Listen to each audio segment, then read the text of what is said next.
5 सितंबर को शिक्षक दिवस, 8 सितंबर को क्या मनाया जाता है दोस्तों, साक्षरता दिवस, 14 सितंबर को मनाया जाता है विश्व साक्षरता दिवस, तो 8 सितंबर हो गया। राष्ट्रीय हिंदी दिवस मनाया जाता है 14 सितंबर को, जबकि विश्व हिंदी दिवस कब मनाया जाता है, 10 जनवरी को। लोकतंत्र दिवस कब मनाया जाता है, 15 सितंबर को मनाया जाता है। इसी दिन इंजीनियर दिवस भी मनाया जाता है। ओजोन दिवस 16 सितंबर को। 16 सितंबर 1987 में एक प्रोटोकॉल होता है, मॉन्ट्रियल प्रोटोकॉल, कनाडा के अंदर CFC के ऊपर प्रतिबंध लगाया जाता है। विश्व पर्यावरण दिवस 27 सितंबर को मनाया जाता है। रख हौसला वो मंजर भी आएगा, रख हौसला वो मंजर भी आएगा, प्यासे के पास चलकर खुद एक दिन समंदर भी आएगा। जी हाँ दोस्तों, नमस्कार, कैसे हैं आप सब। आशा करते हैं कि आप सब बहुत ही अच्छे होंगे। और आज के वीडियो में हम लोग फिर से एक नए सेशन को देखने वाले हैं और ये सेशन काफ़ी खास होने वाले हैं दोस्तों। ये सेशन खास इसलिए होने वाले हैं क्योंकि इस सेशन में हम करेंट अफेयर्स के काफ़ी महत्वपूर्ण प्रश्नों को देखेंगे, जो करेंट अफेयर्स का क्वेश्चन हाल फिलहाल में घटित घटनाओं पे आधारित होगा। साथ ही साथ इसमें हम लोग स्टैटिक जीके का भी क्वेश्चन कुछ देखेंगे, ठीक है, स्टैटिक जीके का भी कुछ क्वेश्चन देखेंगे। तो देर न करते हुए इस सेशन की शुरुआत करते हैं। मुझे आशा ही नहीं पूर्ण विश्वास है कि इससे आप लोग काफ़ी लाभान्वित होंगे। चलिए, अब बात रहा दोस्तों कि करेंट अफेयर्स की बात करें। करेंट अफेयर्स अगर आप किसी भी प्रकार के कॉम्पिटिटिव एग्ज़ाम देने जा रहे हैं तो आप इससे बचकर नहीं निकल सकते हैं। आपको सबसे ज़्यादा मात्रा में करेंट अफेयर्स की क्वेश्चन पूछा जाता है, जीके जीएस की क्वेश्चन पूछा जाता है। तो आज के वीडियो में हम लोग स्टैटिक जीके और करेंट अफेयर्स से जुड़े सभी जानकारी को हम लोग देखने वाले हैं। तो चलिए शुरू करते हैं अपना पहला प्रश्न। हमारा पहला प्रश्न क्या कहता है, इसके ओर देखिए। हमारा पहला प्रश्न कह रहा है दोस्तों कि हाल ही में राज्यसभा का नया महासचिव किसे नियुक्त किया गया है। हाल ही में राज्यसभा का नया महासचिव किसे नियुक्त किया गया है। आपके पास 4 ऑप्शन दिया गया है। आपको इन ऑप्शन में से किसी भी ऑप्शन के बारे में आपको लगता है कि हाँ ये महासचिव चुना गया व्यक्ति है, तो इसमें आप लोग क्या करें, टिकट करेंगे और कमेंट बॉक्स में बताएंगे, ठीक है। चलिए, तो देखिए दोस्तों, राज्यसभा की बात करें तो राज्यसभा से संबंधित आप लोग कुछ पॉइंट नोट करेंगे। जैसे हम यहाँ पे एक वर्ड लिख रहे हैं और ये वर्ड का नाम है दोस्तों सरला, सरला। आपको कॉपी और पेन खोल लेना है, ठीक है, और कॉपी पेन में आपको लिखते चलना है। सरला से हम लोग 79, र से हो गया 80 यानी 80 और ला से हो गया 81। ये स है जो दोस्तों, स का मतलब होता है संसद का जो अनुच्छेद है वो कितना है दोस्तों, 79 है। और संसद में आपको पता है कि संसद के 2 सदन होते हैं, राज्यसभा और लोकसभा, जिसमें उच्च सदन कहा जाता है राज्यसभा को और निम्न सदन कहा जाता है लोकसभा को। तो आपसे प्रश्न ऐसा पूछा जाएगा कि संसद का वर्णन अनुच्छेद कितना में किया गया है, तो अनुच्छेद 79 में है। अगर आपसे पूछे कि राज्यसभा का वर्णन अनुच्छेद कितना में है, तो अनुच्छेद 80 में है और लोकसभा का वर्णन अनुच्छेद 81 में है। तो इस तीनों अनुच्छेद को हम लोग एक कोड के द्वारा याद रखेंगे। कोड है हमारा दोस्तों सरला। श का मतलब हो गया संसद, अनुच्छेद 79 है। र का मतलब हो गया राज्यसभा यानी अनुच्छेद 80 है। और ल का मतलब यहाँ पे हो गया लोकसभा, अनुच्छेद 81। तो ये तो हो गया राज्यसभा से जुड़े कुछ मुख्य बातें। अब हम लोग आते हैं इसके क्वेश्चन के ऊपर कि क्वेश्चन कह रहा था कि हाल ही में राज्यसभा का नया महासचिव किसे नियुक्त किया गया है। तो आपको बता दें दोस्तों कि राज्यसभा का जो नया महासचिव है वो नियुक्त किया गया है option number C, Parasaram Keshav Ram Charlu को, ठीक है। ऑप्शन नंबर सी है जो आपका करेक्ट है। अब इसके बारे में कुछ और इम्पॉर्टेंट चीज़ें देखते हैं। जैसे आप यहाँ पे देखेंगे, इसको पहले रफ करते हैं थोड़ा सा, ठीक है। और जो इम्पोर्टेंट बात है ये है, अगर आपसे पूछे कि राज्यसभा सदन का अभिनेता वर्तमान में कौन है, सदन का नेता कौन है, ये पूछेगा, ठीक है। सदन का नेता कौन है, राज्यसभा सदन में जो नेता है वो अभी कौन है, तो वो है दोस्तों आपका पीयूष गोयल। आप लोग नोट करेंगे कौन है दोस्तों, पीयूष गोयल, है ना, पीयूष गोयल है, ठीक है, सदन का नेता। अगर आपसे पूछे कि राज्यसभा का विपक्षी नेता कौन है, तो आपको नोट करना है दोस्तों मल्लिकार्जुन खड़गे। मल्लिकार्जुन खड़गे कौन है दोस्तों, मल्लिकार्जुन खड़गे है जो राज्यसभा का विपक्षी नेता है, ठीक है। तो ये हो गया। उसके बाद आपसे पूछा जा सकता है कि लोकसभा का प्रथम महिला महासचिव किसे नियुक्त किया गया था। लोकसभा का प्रथम महिला महासचिव किसे नियुक्त किया गया था, तो ये नियुक्त किया गया था दोस्तों स्नेहलता को, स्नेहलता श्रीवास्तव। स्नेहलता श्रीवास्तव को लोकसभा के पहली महिला महासचिव के रूप में नियुक्त किया गया था। लेकिन अब वर्तमान में स्नेहलता के जगह पे कौन है दोस्तों, वर्तमान में लोकसभा के महासचिव है उत्पल कुमार। कौन है दोस्तों, उत्पल कुमार। हमारे पास स्पेस कम है इसलिए हम लोग लिखने पे ध्यान नहीं देते, जो बोलते हैं उसको आप लोग वीडियो को पॉज करके आप लोग नोट करेंगे। मुझे उम्मीद ही नहीं, पूर्ण विश्वास है कि आपको काफ़ी ज़्यादा ये फ़ायदेमंद होगा और एक प्रश्नों से हम लोग कई प्रश्नों का जवाब जान सकेंगे, ठीक है। तो मेरी कोशिश यही है दोस्तों। तो हमने इस क्वेश्चन में बताया कि राज्यसभा का अनुच्छेद है 80, यानी संसद का अनुच्छेद है 79। सरला वर्ड याद रखना, स से हो गया संसद अनुच्छेद 79, र से हो गया राज्यसभा अनुच्छेद 80 और ल से हो गया लोकसभा अनुच्छेद 81। ये तो हमने 3 अनुच्छेद कंप्लीट किया। अब ये क्वेश्चन हमारा था कि हाल ही में राज्यसभा का नया महासचिव किसे नियुक्त किया गया, तो ये हमने बताया Parasaram Keshav Ramacharlu, option number C है, ठीक है। अच्छा, राज्यसभा में सदन का नेता कौन था, पीयूष गोयल, जो कि हमने बताया। विपक्षी का नेता कौन है, मल्लिका खड़गे है। अगर आपसे पूछे कि लोकसभा का प्रथम महिला महासचिव किसे बनाया गया था, तो लोकसभा के प्रथम महिला महासचिव बनाया गया था स्नेहलता श्रीवास्तव को, ठीक है। और वर्तमान में लोकसभा के महासचिव कौन है, तो उत्पल कुमार है, ठीक है। तो ये बहुत ही इंपॉर्टेंट चीज़ें हैं, आप लोग इसको नोट करेंगे, ठीक है। देखिए अगला हमारा प्रश्न है दोस्तों, अगला हमारा प्रश्न कह रहा है कि प्रतिवर्ष विश्व नारियल दिवस कब मनाया जाता है। प्रतिवर्ष हम लोग विश्व नारियल दिवस कब मनाते हैं दोस्तों, अगर आपको इसका जवाब पता है आप लोग कमेंट बॉक्स में बताएंगे। हम लोग प्रतिवर्ष विश्व नारियल दिवस दोस्तों 2 सितंबर को मनाते हैं। 2 सितंबर को विश्व नारियल दिवस के रूप में मनाते हैं। इसका जो थीम है दोस्तों, इसका थीम क्या है दोस्तों, आप लोग इसका थीम को नोट करोगे, हो सकता है आपसे ये प्रश्न पूछ लिया जाए। तो इसका थीम है दोस्तों सुस्थिर नारियल समुदाय का क्या करना दोस्तों, सुस्थिर नारियल समुदाय का बढ़ावा करना, निर्माण करना है ना, सुस्थिर नारियल समुदाय को निर्माण करना, ठीक है। तो आपसे प्रश्न पूछा जाएगा कि विश्व नारियल दिवस कब मनाते हैं, 2 सितंबर को मनाते हैं और इसका थीम क्या है, तो सुस्थिर नारियल का निर्माण, नारियल समुदाय का निर्माण करना। और नारियल मिलता है कहाँ पे दोस्तों, तो नारियल आपको मिलता है गोवा में और केरल में। आपको याद होगा दोस्तों कि केरल को मसालों का बागान कहा जाता है ना। तो इस प्रकार आप लोग माइंड में रखेंगे कि गोवा और केरल है जो भारत का 2 ऐसे राज्य हैं जहाँ पे काफ़ी मात्रा में नारियल पाए जाते हैं, है ना। तो इसको आप लोग क्या करें, नोट करेंगे।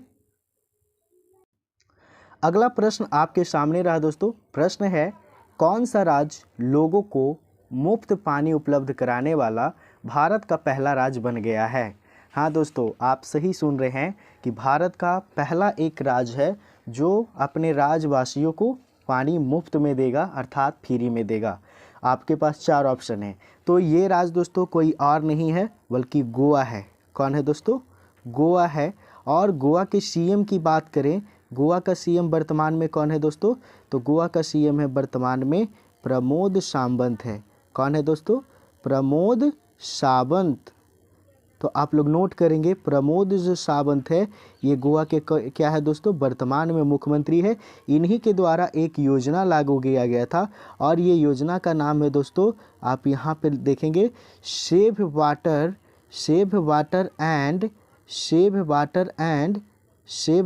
एंड गेट फ्री वाटर, ठीक है। आप लोग योजना को लिखेंगे। हमें लिखने में काफ़ी यहाँ पे कठिनाई होता है, क्योंकि हमें हाथ का जो उंगली होता है उंगली से लिखना पड़ता है। तो आप लोग क्या करेंगे दोस्तों, आप लोग जो हम बोलते हैं उसे आप वीडियो को पॉज करके लिखेंगे कॉपी में, आपको 100% फ़ायदा होगा। तो हमने क्या बताया कि पानी मुक्त करने वाला भारत का प्रथम राज्य बना है गोवा। गोवा का सीएम वर्तमान में है प्रमोद सावंत। ये मिशन क्या था, प्रमोद सावंत के द्वारा ही ये एक मिशन योजना लाया गया था। इस योजना का नाम था save water and get free water. इसमें क्या किया गया दोस्तों, इस योजना के अनुसार 16,000 लीटर पानी प्रत्येक घर को देने का अलाउ किया गया है। प्रत्येक घर में 16,000 लीटर पानी देने का वादा किया गया है। अब हम लोग कुछ देखेंगे इम्पॉर्टेंट बातें जो आप यहाँ पे देख सकते हैं। ये लल्लन टॉप बातें हैं। लल्लन टॉप बातें ये ऐसा ही नहीं है, ये काफ़ी रोचक जानकारी है और यहाँ से आपके एग्ज़ाम में प्रश्न बनते हैं। पहले ये कह रहा कि 100% हर घर जल वाला पहला राज्य कौन सा बना है। 100% हर घर जल वाला पहला राज्य बना है, यहाँ पे गोवा बना है। दूसरा की बात करें, दूसरा है दोस्तों तेलंगाना। तेलंगाना है जो दूसरे नंबर पे आता है, गोवा जबकि पहले नंबर पे आता है। 100% हर घर में जल उपलब्ध कराने वाला राज्यों की श्रेणी में। भारत का पहला रेबीज मुक्त राज्य कौन सा बना है दोस्तों, तो ये और कोई नहीं बल्कि हमारा पंजाब बना है। पंजाब जो है भारत का पहला रेबीज मुक्त क्या है दोस्तों, राज्य है ना। सॉरी, ये पंजाब नहीं होगा दोस्तों, यहाँ पे थोड़ा सा मिस्टेक हो गया। पंजाब नहीं, आपको यहाँ पे गोवा रखना है। क्या रखना है दोस्तों, गोवा रखना। गोवा जो है भारत का पहला ऐसा राज्य बना है जो रेबीज मुक्त राज्य है। गोवा कौन सा है दोस्तों, भारत का पहला ऐसा राज्य है जो रेबीज मुक्त राज्य है। रेबीज जो बीमारी है दोस्तों, रेबीज कैसे पकड़ता है, तो रेबीज जो पकड़ता है कुत्ते को काटने से पकड़ता है, आपको पता भी होगा। रेबीज का जो वायरस है दोस्तों, वो वायरस का नाम क्या है, क्वेश्चन आता है कि रेबीज के द्वारा कौन सा वायरस फैलता है, तो वो फैलता है रेहैब्डो वायरस। कौन सा दोस्तों, रेहैब्डो वायरस फैलता है रेबीज के द्वारा। कौन सा वायरस, रेहैब्डो वायरस फैलता है रेबीज के बीमारी के द्वारा। अच्छा, रेबीज की टीका की बात करें, रेबीज का टीका का खोज किया था कौन दोस्तों, तो लुई पास्चर किया था। टीका का खोज कौन किया था दोस्तों, लुई पास्चर। आप लोग नोट करेंगे, लुई पास्चर जो है ये टीका का खोज किया था सबसे पहले रेबीज के टीका का। अच्छा, ये जो रेबीज है, रेबीज से कौन सा रोग होता है, तो रेबीज का जो रोग है वो है क्या है दोस्तों, हाइड्रोफोबिया। कौन सा है दोस्तों, हाइड्रोफोबिया है। तो आप लोग इसको भी नोट करेंगे। क्षेत्रफल के दृष्टि से भारत का सबसे छोटा राज्य कौन सा है, ये बताइए आप लोग। क्षेत्रफल के दृष्टि से भारत का सबसे छोटा राज्य कोई और नहीं बल्कि गोवा है। अगर आपसे पूछा जाए कि क्षेत्रफल के दृष्टि से भारत का सबसे बड़ा राज्य कौन सा है, तो राजस्थान होगा। अगर आपसे पूछे कि जनसंख्या के दृष्टि से भारत का सबसे बड़ा राज्य कौन है, तो यूपी हो जाएगा। और जनसंख्या के दृष्टि से सबसे छोटा राज्य कौन से है दोस्तों, तो वो आपका हो जाएगा सिक्किम हो जाएगा। ठीक है, तो ये 4 बातें आपको याद रखना कि क्षेत्रफल की दृष्टि से सबसे छोटा राज्य गोवा है, बड़ा राजस्थान है, और जनसंख्या की दृष्टि से सबसे बड़ा राज्य भारत का उत्तर प्रदेश, जबकि सबसे छोटा है जो सिक्किम है। एक और क्वेश्चन पूछा जाएगा कि जनसंख्या घनत्व के मामले में भारत का सबसे बड़ा राज्य कौन सा है दोस्तों, तो वो है अपना बिहार। जनसंख्या घनत्व के मामले में सबसे अधिक है। और जनसंख्या घनत्व के मामले में सबसे छोटा कौन है दोस्तों, तो अरुणाचल प्रदेश है। कौन है दोस्तों, अरुणाचल प्रदेश। अच्छा, ये तो हो गया हमारा राज्यों के बारे में। अगर आपसे पूछे कि क्षेत्रफल के दृष्टि से भारत का सबसे बड़ा केंद्र शासित प्रदेश कौन है दोस्तों, तो वो है हमारा दिल्ली। और सबसे छोटा कौन है, तो सबसे छोटा है अंडमान निकोबार। ठीक है ना, तो आप लोग इसको भी नोट करेंगे कि क्षेत्रफल के दृष्टि से भारत का सबसे छोटा राज्य गोवा, सबसे बड़ा राजस्थान, जनसंख्या के मामले में सबसे बड़ा उत्तर प्रदेश और सबसे छोटा सिक्किम है। जबकि घनत्व के मामले में, जनसंख्या घनत्व के मामले में बिहार सबसे 1 नंबर पे हो गया और दूसरे नंबर पे अरुणाचल प्रदेश। केंद्र शासित प्रदेशों की बात करें तो जनसंख्या सबसे ज़्यादा दिल्ली में है, जबकि सबसे कम जनसंख्या है जो कहाँ है दोस्तों, तो ये है आपका अंडमान निकोबार में, है ना। ये तो हमारा हो गया केंद्र शासित प्रदेशों से जुड़े और कुछ राज्यों से जुड़े। नीचे हम लोग देखते हैं, नीचे हमारा प्रश्न कह रहा कि गोवा किसके अधीन था, तो गोवा जो है दोस्तों गोवा किसके अधीन था दोस्तों? तो गोवा था पुर्तगाली के अधीन। किसके अधीन था दोस्तों? पुर्तगाल के अधीन था, पुर्तगालियों के अधीन था, यानी पुर्तगालियों के उपनिवेश रह चुका है गोवा। एक और प्रश्न आपसे पूछा जा सकता है, पुदुचेरी जो है, जो कि एक केंद्र शासित प्रदेश है, भारत का यूटी है, ये किसके अधीन था? तो ये था दोस्तों आपका क्या था? फ्रांस के अधीन था। फ्रांस का उपनिवेश था पुदुचेरी, जबकि गोवा जो था पुर्तगालियों का क्या था दोस्तों? उपनिवेश था, यानी कि उसके अधीन था। देखिए यहाँ पे कह रहा कि राष्ट्रीय अनुसूचित जाति आयोग के अध्यक्ष कौन है? राष्ट्रीय अनुसूचित जाति जिसको बोलते हैं एससी, तो एससी का जो अध्यक्ष है, इसका अध्यक्ष कौन है? तो सबसे पहले तो जानिए दोस्तों कि राष्ट्रीय अनुसूचित जाति का जो अनुच्छेद है वो है अनुच्छेद 338। क्वेश्चन आ सकता है कि भारतीय संविधान में राष्ट्रीय अनुसूचित जाति से संबंधित जो बातें हैं वो अनुच्छेद कितना में कहा गया है? तो अनुच्छेद 338 हो गया। जबकि यहाँ पे इनके अध्यक्ष की बात करें तो इनके अध्यक्ष का नाम क्या है दोस्तों? तो इनका अध्यक्ष के नाम है विजय सांपला। कौन है दोस्तों? विजय सांपला। आप लोग नोट करेंगे कौन है? विजय सांपला जो है, विजय सांपला जो है ये अनुसूचित जाति का जाति आयोग का अध्यक्ष है। और अनुसूचित जाति आयोग का जो अनुच्छेद है अनुच्छेद 338 है ना। यहाँ पे देखिए 15वें वित्त आयोग के अध्यक्ष कौन है? 15वें वित्त आयोग के अध्यक्ष कौन है? तो 15वें वित्त आयोग के अध्यक्ष कौन है दोस्तों? तो ये है आपका एन.के. सिंह। कौन है दोस्तों? एन.के. सिंह जो है 15वें वित्त आयोग के अध्यक्ष है। और ये वित्त आयोग से संबंधित जो अनुच्छेद है दोस्तों, ये है अनुच्छेद आपका 280। तो ये बात आप याद रखेंगे कि वित्त आयोग से संबंधित जो अनुच्छेद है, अनुच्छेद कितना है? 280। अनुसूचित जाति से संबंधित अनुच्छेद कितना है दोस्तों? 338। वर्तमान में अनुसूचित जाति आयोग के अध्यक्ष कौन है? तो विजय सांपला है।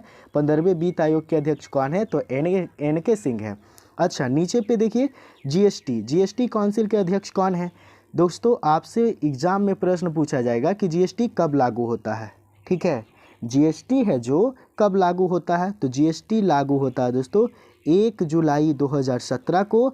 और सबसे पहले जीएसटी लागू करने वाला जो पहला राज्य बना था वो कौन बना था दोस्तों? तो वो हमारा बना था असम, जो था जीएसटी लागू करने वाला पहला राज्य बना था असम। कौन से संविधान संशोधन था दोस्तों? संविधान संशोधन था 101वां संविधान संशोधन के द्वारा जीएसटी को लागू किया गया था।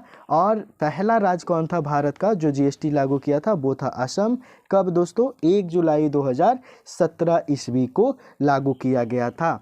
अच्छा, एक और क्वेश्चन है यहाँ पे जीएसटी के बारे में कि यहाँ पे आपसे पूछेगा कि कौन से संविधान संशोधन? तो 101वां संविधान संशोधन के द्वारा लागू किया गया था यहाँ पे जीएसटी को, है ना। तो चलिए इसको भी आप लोग क्या करेंगे? नोट करें। तो दोस्तों जीएसटी काउंसिल के अध्यक्ष कौन है दोस्तों?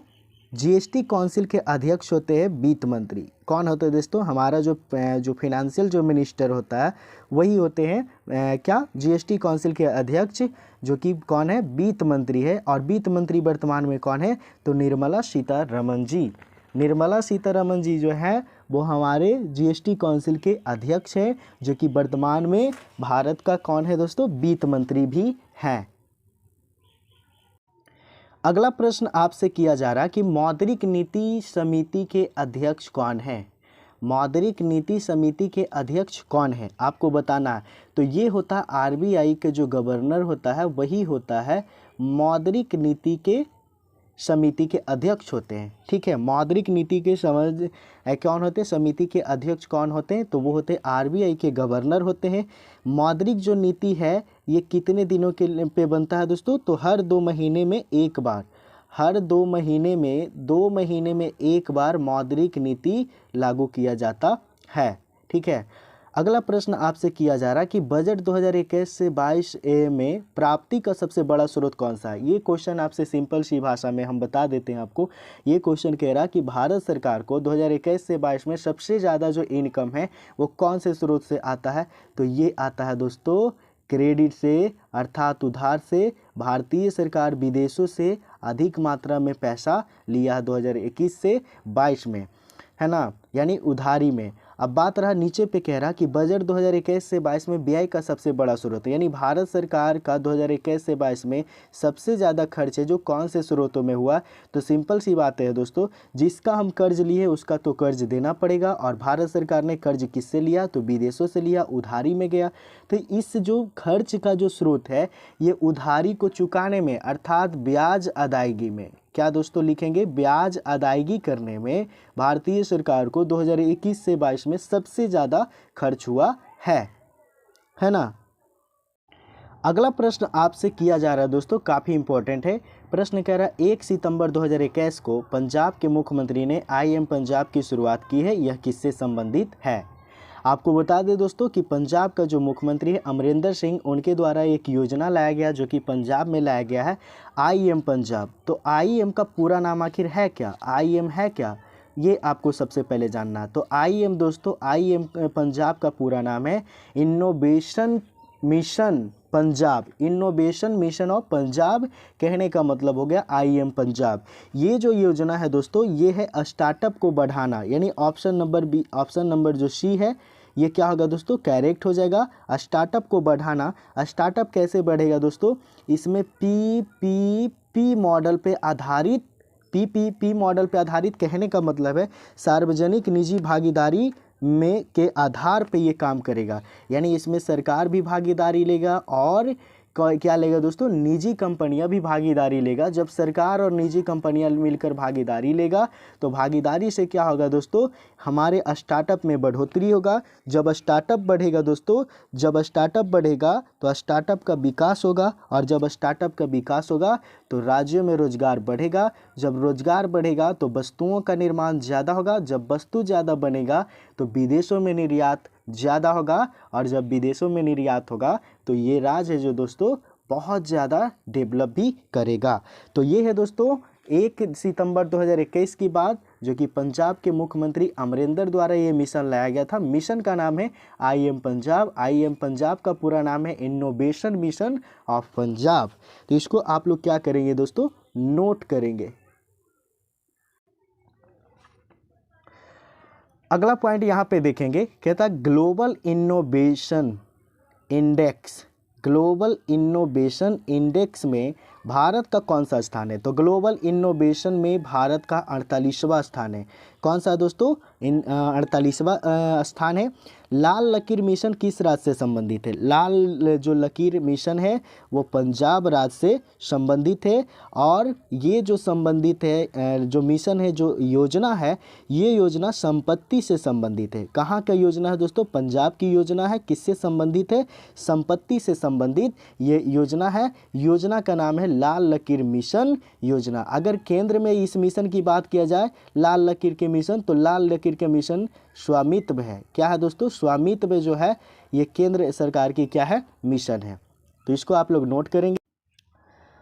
अगला प्रश्न यहाँ पे आपसे किया जा रहा है कि गतका क्या है, आपको बताना कि गतका क्या है। तो गतका दोस्तों एक मार्शल आर्ट है। क्या है दोस्तों, मार्शल आर्ट है। और कहाँ का मार्शल आर्ट है दोस्तों, पंजाब का मार्शल आर्ट है। गतका कहाँ का मार्शल आर्ट है, पंजाब का मार्शल आर्ट है। कोवैक्स में शामिल होने वाला पहला राज्य कौन सा बना दोस्तों, और कोई नहीं बल्कि हमारा पंजाब है जो कोवैक्स में शामिल होने वाला पहला राज्य बना। मेरा काम मेरा मान, ये जो योजना है दोस्तों ये किस राज्य का योजना है, तो ये जो योजना है ये भी किसका है दोस्तों, पंजाब का ही योजना है। मेरा काम मेरा मान योजना जो है ये क्या है दोस्तों, पंजाब का ही योजना है। पंजाब का नवीनतम जिला कौन सा है, बताइए आप ऑप्शन में, आपको शायद पता होगा। पंजाब का नवीनतम जिला कौन सा है दोस्तों, तो पंजाब का जो नवीनतम जिला है वो कौन है दोस्तों, मलेरकोटला है। कौन है दोस्तों, मलेरकोटला जो है वो पंजाब का नवीनतम जिला है। अगर आपसे पूछे कर्नाटक का नवीनतम जिला, तो कर्नाटक का नवीनतम जिला है दोस्तों विजयनगर। कौन सा है दोस्तों, विजयनगर जो है कर्नाटक का नवीनतम जिला है, जबकि पंजाब का नवीनतम जिला मलेरकोटला है। पंजाब राज्य द्वारा कोरोना टीकाकरण अभियान को ब्रांड एम्बेसडर किसे चुना गया है, तो यही तो अभी भारत का मात्र एक हीरो है दोस्तों जो कोरोना काल में बहुतों का काम आया, सोनू सूद। क्या है नाम दोस्तों? सोनू सूद। सोनू सूद की एक अहम भूमिका है हमारे देश में कोरोना काल से जूझ रहे लोगों को मदद करने में। ठीक है, तो आप यहाँ से याद रखेंगे। पंजाब का नवीनतम जिला कौन सा है? मलेरकोटला है। कर्नाटक का नवीनतम जिला विजयनगर है, जो कि पंजाब राज्य द्वारा कोरोना टीकाकरण अभियान को ब्रांड एम्बेसडर किसे बनाया गया है दोस्तों? तो सोनू सूद को बनाया गया। मुझे उम्मीद ही नहीं, पूर्ण विश्वास है कि आप लोग को ये सेशन काफ़ी ज़्यादा पसंद आ रहा होगा। अगर पसंद आ रहा होगा तो इसी प्रकार के वीडियो पाने के लिए हमारे चैनल से आप ज़रूर जुड़े। चलिए अगले प्रश्नों की ओर हम लोग देखते हैं। जहां वोट वहां वैक्सीनेशन, ये मिशन कहाँ की है दोस्तों? जहां वोट वहां वैक्सीनेशन, ये जो मिशन है दोस्तों ये दिल्ली का है। कहाँ का है दोस्तों? दिल्ली का मिशन है। जहां वोट वहां वैक्सीनेशन, कहाँ का मिशन है दोस्तों? दिल्ली का मिशन है। जहां वोट वहां वैक्सीनेशन। कृषक बंधु जो मिशन है दोस्तों, कृषक बंधु जो योजना है ये कहाँ का योजना है दोस्तों? पश्चिम बंगाल का योजना है, किसानों को बढ़ोतरी करने के लिए। अंकुर योजना है जो दोस्तों, अंकुर योजना जो है वो मध्य प्रदेश की योजना है। किससे संबंधित है दोस्तों? वृक्षारोपण से संबंधित है। इसमें क्या करना है? वृक्षों को बढ़ावा देना है, अर्थात हमारे पर्यावरण को बचाने के लिए एक योजना चलाया गया अंकुर योजना, जो कि मध्य प्रदेश में चलाया गया, वृक्षारोपण से संबंधित है। बेटी बचाओ बेटी पढ़ाओ योजना, आप लोग इससे वाकिफ होंगे। ये क्या होता है दोस्तों? बेटी बचाओ बेटी पढ़ाओ योजना शुरू होता है 22 जनवरी 2015 से शुरू होता है। और कहाँ से शुरू होता है दोस्तों? हरियाणा के पानीपत से शुरू होता है बेटी बचाओ बेटी पढ़ाओ योजना। तो आप लोग इसे भी नोट करेंगे।